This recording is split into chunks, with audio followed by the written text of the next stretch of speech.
Kami dari kelompok kuda kelas 11 IPA 3 SMA Negeri 1 Kabupaten Tangerang akan menjelaskan tentang materi sholat perjalanan, yaitu Sholat safar yang terbagi menjadi dua, ada sholat qadha dan sholat jamak.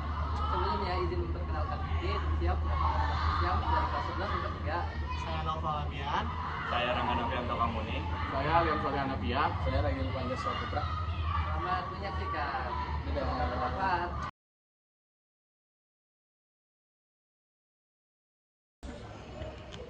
Salat safar. Salat sunnah yang dilakukan ketika hendak melakukan perjalanan atau bepergian. Kesunahan ini disebabkan kebiasaan Rasulullah yang tidak pernah meninggalkan sebuah tempat kecuali melakukan salat sunnah sebelum pergi, yaitu salat sunnah safar. Dalam sebuah hadis Rasulullah SAW bersabda, "Ma khalafa ahadun ala ahlihi afdalu min raqa'ataini yarka'uha indahum hina yuridu safar." Yang artinya, tidak ada sesuatu yang lebih utama untuk ditinggalkan seorang hamba bagi keluarganya daripada 2 rakaat yang dia kerjakan di tengah tempat mereka ketika hendak melakukan perjalanan. Hadis riwayat At-Tabrani. Menurut Imam Nawawi, sholat safar hanya disunahkan bagi orang-orang yang hendak berpergian dan oleh dilakukan di waktu apapun. Artinya, ia boleh melakukan di malam hari maupun siang hari. Sholat yang satu ini dilakukan sebagai wujud permohonan seorang hamba kepada Tuhannya agar diberikan hidayah, pertolongan, dan keselamatan selama perjalanan. Niat sholat safar adalah usolli sunnatas safari rok'ataini lillahi ta'ala. Artinya, saya niat sholat sunnah perjalanan 2 rakaat karena Allah Ta'ala. Pengertian qasar adalah memperpendek atau meringkas rakaat sholat wajib dari 4 rakaat menjadi 2 rakaat sebagai keringanan rukhsah bagi musafir. Ada ayat Al-Quran yang menjelaskan tentang qasar, yaitu A'udzubillahi minasyaitonirrajim. Bismillahirrahmanirrahim. Wa idza darabtum fil ardi falaisa 'alaikum junahun an taqsuru minas shalah. Quran surat An-Nisa ayat 101. Yang artinya, apabila kamu berpergian di bumi, maka tidak dosa bagimu untuk mengqasarkan salat. Syarat-syarat diperbolehkannya sholat qasar. Yang pertama, sholat yang diqasar adalah sholat 4 rakaat seperti zuhur, asyar, dan isya. 2. Tempat tujuan jelas, sehingga tidak boleh qasar bagi orang-orang yang tak punya tempat tujuan yang jelas. 3. Perjalanannya hukum mubah, bukan perjalanan maksiat. 4. Perjalanannya karena tujuan yang baik seperti perdagang, haji, dan umroh, silaturahmi, dan sebagainya. 5. Perjalanan yang mencapai 2 marhalah, yaitu kurang lebih 82 km. 6. Telah melewati batas desa. 7. Mengetahui hukum diperbolehkannya ke sholat qasar, sehingga tidak sah qasarnya orang yang tidak mengetahui hukum bolehnya qasar. 8. Masih ada dalam status perjalanan hingga sholat selesai.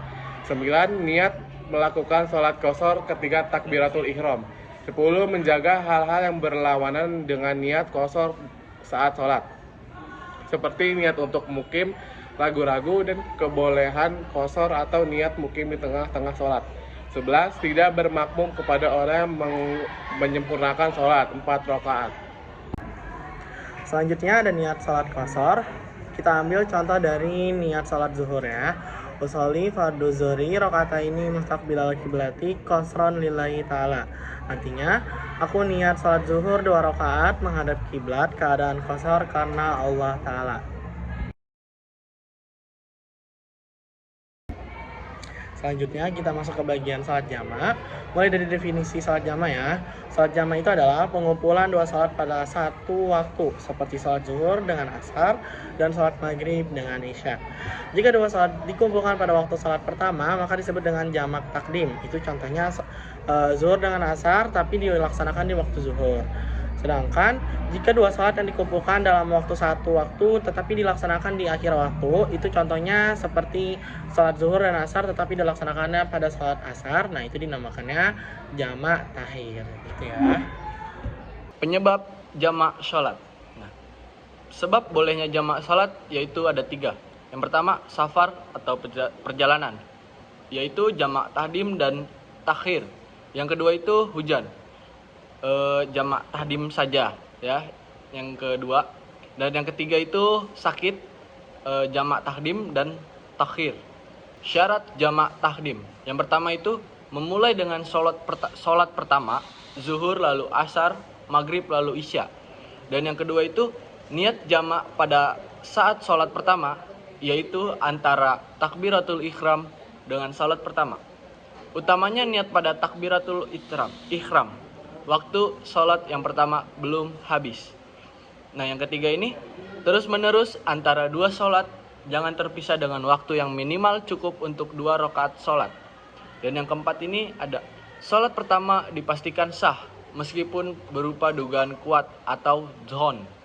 Yang kelima ini masih dalam udzur atau safar, hujan, sakit hingga selesai takbiratul ihram salat yang kedua.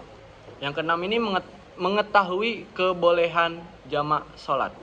Niat salat kasar duhur dan asar dengan jamak takdim yang dibacanya Sholli fardhu zuhri rak'ataini qasra majmu'an bil asri jam'a takdimil lillahi ta'ala, yang artinya itu saya niat salat fardu duhur 2 rakaat dijamak bersama asar dengan jamak takdim karena Allah Ta'ala.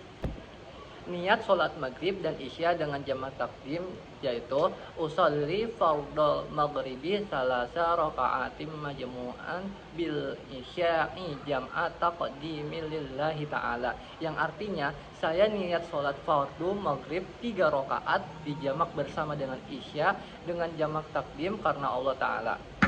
Jamak takhir. Syarat-syarat jamak takhir yaitu ada 2. Yang pertama itu niat melakukan jamak takhir pada waktu sholat pertama yang cukup untuk melaksanakan sholat. Nah yang kedua ini masih dalam udzur, safar, hujan, syakit hingga selesai sholat yang kedua. Sekian penjelasan materi dari kami. Apabila ada kekurangannya mohon dimaafkan dan terima kasih telah menyaksikan. Wabillahi taufiq wal hidayah. Wassalamualaikum warahmatullahi wabarakatuh.